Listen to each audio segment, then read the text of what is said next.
Channel 24 আমাদের দেশের একটা জনপ্রিয় চ্যানেল এবং এই চ্যানেলের দর্শক শ্রোতারা বিভিন্ন সময়ে মন্তব্য করেছেন যে তুলনামূলকভাবে এই চ্যানেলের সামনে বসলে আমরা বস্তুনিষ্ঠতা পাই।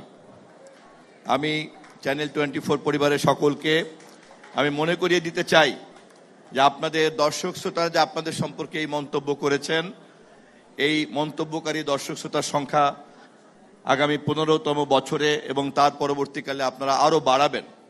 আমি নিজেও যেহেতু এরকম একজন দর্শক শ্রোতা, সে কারণে আমি এই চ্যানেলের এই হাউজের উদ্যোক্তা এবং এই পরিবারের সকল কলা কুশলী সাংবাদিক ক্যামেরাম্যান থেকে শুরু করে সকলের কাছেই আমি এই প্রত্যাশা ব্যক্ত করছি আপনাদের 14 পেরিয়ে 15তম বর্ষে আপনাদের এই শুভক্ষণে।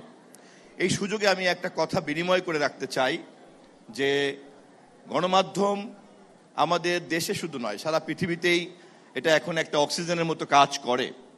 আমরা যদি আমাদের নিঃশ্বাস গ্রহণের জন্য যে বাতাস, তাকে যদি আমরা বিশুদ্ধ না রাখতে পারি, আমাদের শরীর আমাদের জীবন যেমন ঝুঁকির মধ্যে পড়ে, তেমনি আধুনিক সভ্যতাতে যদি ইনফরমেশন সিস্টেমকে আমরা ক্লিন না রাখতে পারি, তাহলে সিভিলাইজেশন স্বাভাবিকভাবেই কিন্তু একটা ঝুঁকির মধ্যে পড়বে।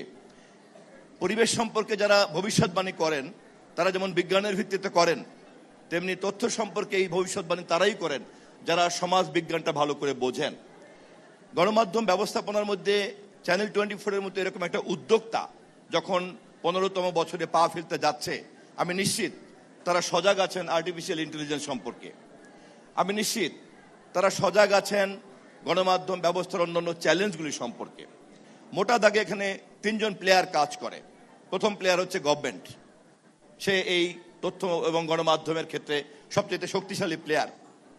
আমরা যেহেতু আগে সরকারে ছিলাম না, মানে নিকট অতীতে, ফলে আমরা এবং এবারের যেহেতু আসার আগে আমরা অনেক প্রতিশ্রুতি দিয়ে এসেছি এবং আমাদের মাননীয় প্রধানমন্ত্রী যেহেতু একটা স্বাধীন গণমাধ্যম ব্যবস্থা এবং গণমাধ্যম কমিশনের জন্য প্রতিশ্রুতি দিয়ে ক্ষমতায় এসেছি, সে কারণে আমাদেরকে খুব সততার সঙ্গে স্বীকার করতে হবে অতীতের সরকারগুলির যে ভূমিকা আর আমাদের সরকারের ভূমিকা সম্পূর্ণ আমরা একটা পার্থক্য তৈরি করব, আলাদা হব এবং আমরা অবশ্যই স্বাধীন গণমাধ্যমের পরিবেশের জন্য সকলকে সাথে নিয়ে কাজ করব।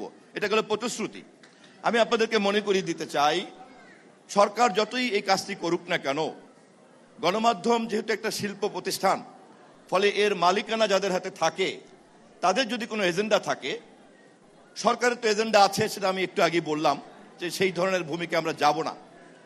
গণমাধ্যমকে নিয়ন্ত্রণ করা, গণমাধ্যমের মাধ্যমে এটাকে প্রোপাগান্ডায় পরিণত করা, সেখান থেকে যদি সরকার বেরিয়ে আসে, কিন্তু গণমাধ্যমের মালিক যদি তাকে একটা শিল্প কারখানার নিয়ম অনুযায়ী না চালান, সাংবাদিকদেরকে বেতন না দেন, তার কর্মচারীদেরকে যদি না ফলো করেন, ওয়েস্ট বোর্ড ফলো না করেন, ডিসিপ্লিন ফলো না করেন, সাংবাদিকদের মধ্যে যে অসন্তোষ তৈরি হবে তার সুরক্ষা দেওয়ার দায়িত্ব কিন্তু রাষ্ট্র এবং সরকারের। ঠিক তেমনিভাবে যেই সাংবাদিকের হাতে কলম আছে, ক্যামেরা আছে, তিনি যদি একটা ইথিক্যাল কোডের মধ্যে না থাকেন, সেখানেও কিন্তু একটা নতুন চ্যালেঞ্জ আসবে।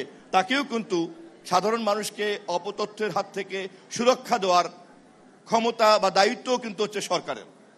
ফলে সরকার যখন এই দায়িত্বগুলি পালন করতে পারে না, তার বিনিময়ে কিন্তু সে তখন প্রোপাগান্ডা আদায় করে। অতএব এই গণমাধ্যমের ক্ষেত্রে সরকার, মালিক এবং সাংবাদিক সকলেই একটি সমান্তরাল ক্ষমতা সম্পন্ন একজন প্লেয়ার্স হিসেবে কাজ করতে হবে। সে কারণে এখানে সরকারের কর্তৃত্ব নয়, গণমাধ্যম কমিশনের রেগুলেশন হচ্ছে সমাধান, নট কন্ট্রোল। আমি ধন্যবাদ জানাই আজাদ ভাইকে, অ্যাডকোর নেতা হিসাবে ইতিমধ্যেই তথ্য মন্ত্রণালয়ের সঙ্গে উনি অনেকবার মত বিনিময় করেছেন। আমি ধন্যবাদ জানাই টেলিভিশনের সকল সাংবাদিকদেরকে, ধন্যবাদ জানাই প্রেস মিডিয়ার জার্নালিস্টদেরকে, ধন্যবাদ জানাই সংশ্লিষ্ট সকলকে। তারা ইতিমধ্যেই সরকারের স্বাধীন গণমাধ্যম কমিশন গঠন করার তারেক রহমানের এই প্রতিশ্রুতিকে বাস্তবায়ন করার ক্ষেত্রে সকলেই আমাদের সঙ্গে অংশীদার।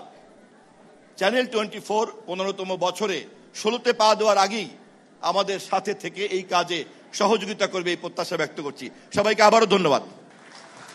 Furniture just smarter, JMG furniture.